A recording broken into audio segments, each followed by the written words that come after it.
again. This week I made a little magnet.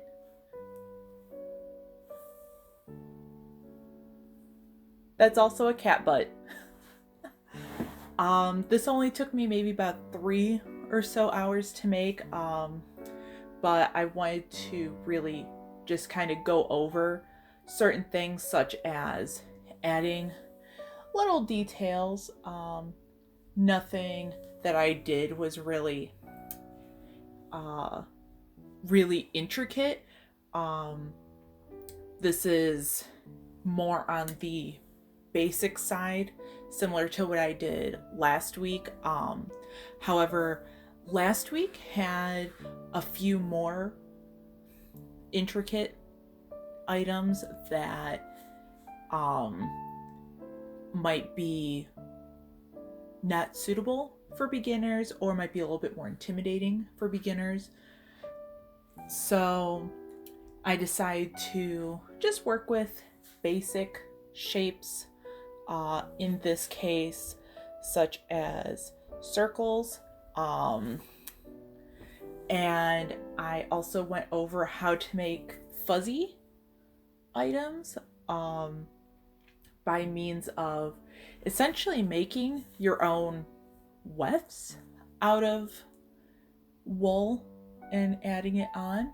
As you can see, this side is pretty smooth. You can also see on the tail here, kind of where the base of the tail ends and the wefting part begins. Yeah, so let's go ahead and get into it. Alright, so some of the materials that we are going to be using are wool roving. Nothing real fancy about this stuff. I grabbed a bunch. I am not going to be using this much though, truth be told. A needle felting mat, some pins, just regular sewing pins. I grabbed a few different kinds of needles. So this is a needle felting needle that holds one singular needle. This one holds up to 3 needles, but I just have 2 needles in it for now. Some scissors, works for thread or wool. And this is my big beefy boy. I think this has 6 or 7 needles in it. This only really works for making things flat and really dense really quickly, which has its own purposes, but I, as you might notice, kind of go through all 3 of these types of needles pretty interchangeably, and that's because I just have different uses for each of them. So, you might think that using this single needle, for example, you would think that it'd be less ergonomical to use the single needle versus using like the 7 needle guy, and that's kind of correct. However, the big beefy, as I like to call him, it flattened things out, and you don't get the same level of detail as you do with the 1 needle holder or even the 2 or 3 needle holder. But even the 2 or 3 needle holder, that the pink one that I have here, it also doesn't provide sometimes that same level of detail that the single needle, like the wooden one here, has. So, it's basically however I'm feeling. I just go ahead and interchange those. So I'm making paw pads right now, and I'm just taking a little bit of pink wool, kind of rolling it in my hands a tiny bit, and sticking that on with a sewing needle just to kind of keep it in place so I can completely felt the shape that I want into place. And I am going to go ahead and attach the tail. Now, the main piece, I kind of glazed over this completely with my needle rant.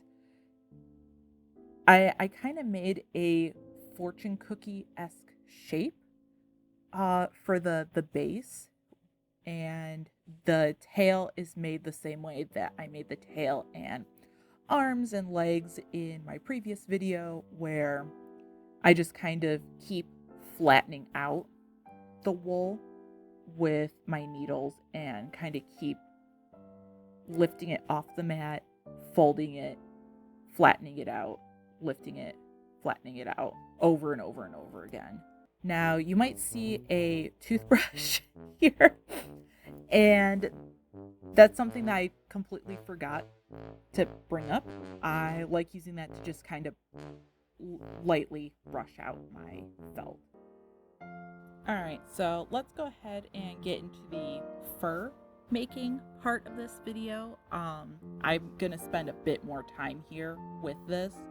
So all I'm doing here is tearing off a very small piece of wool from that giant mound that I had at the beginning of the video. And I am laying it flat along my piece, and perpendicular to that more opaque piece that you saw me lying perpendicular and pinning down is just a piece of rolled up wool. And it, like, there's nothing fancy that I did with it. I just took a small chunk of wool and just kind of rubbed it between my palms, kind of like what maybe some of you used to do with Play-Doh to kind of make like a snake, and laid it perpendicular to those fibers. And now I am needle felting that piece specifically into the leg of my piece. And I'm doing this because this kind of traps all of that loose fiber a lot better than if you were to just lay the loose fiber on top and kind of do this without that piece. This just kind of adds an extra security to adding extra fiber to simulate fur or hair or just like extra body, let's say. So I'm going to go ahead and remove the pins and lightly kind of tack in those edges. And we're going to go ahead and nicely brush down, and going to use that toothbrush that I had before. Is very gentle on the fibers and doesn't really pull out any of the secured fibers.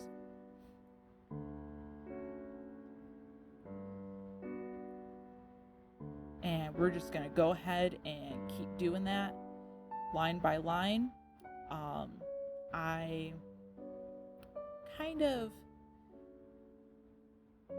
I refer to this as wefting personally, just as a term.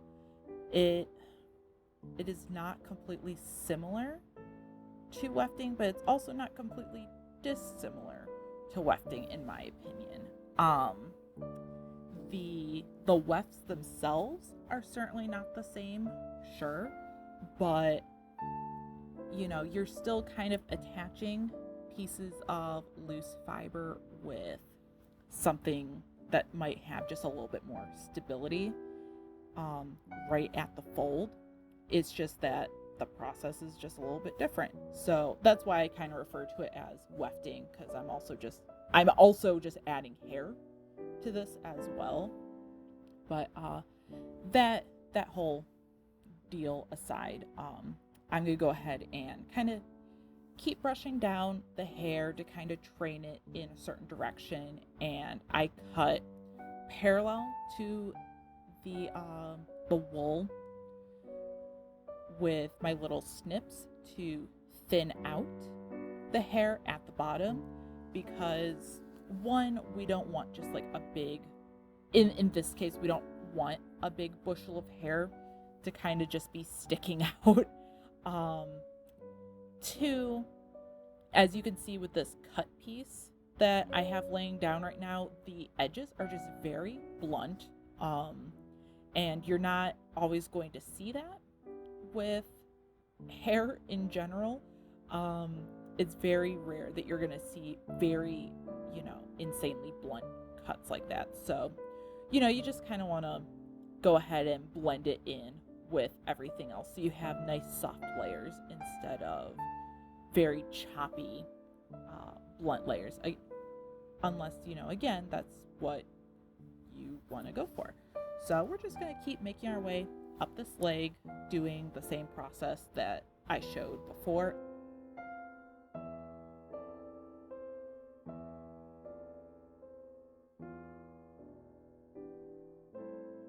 And we don't really want to see this, so we're going to go ahead and finish this second leg. Now I'm going to go ahead and work on the tail. And the tail proved to be a little bit more difficult than I initially realized. So even though the tail is pretty dense, it is still very thin in terms of the diameter of it. And my needle, or any needle that I was using, just goes right through it pretty quickly. So because of that, it would go into my work surface, which dulls the needle and creates little poke holes in my work surface, and I don't really want that altogether. So I was using the edge of this cup. That way, if my needle went through the tail, it wouldn't hit anything and damage anything. So that's why you kind of see me kind of hovering over this cup a little bit. So I'm just going to go ahead and keep trimming, keep brushing until I get the hair exactly how I want it. And here we go. Trying to zoom in, or I'm trying to focus in on these little paw pads. It's kind of difficult. There we go. And we have the little butt, the little tail, and I went ahead and glued the magnet off camera. All right. Thank y'all so much for tuning in. Hope to see you next week. Bye.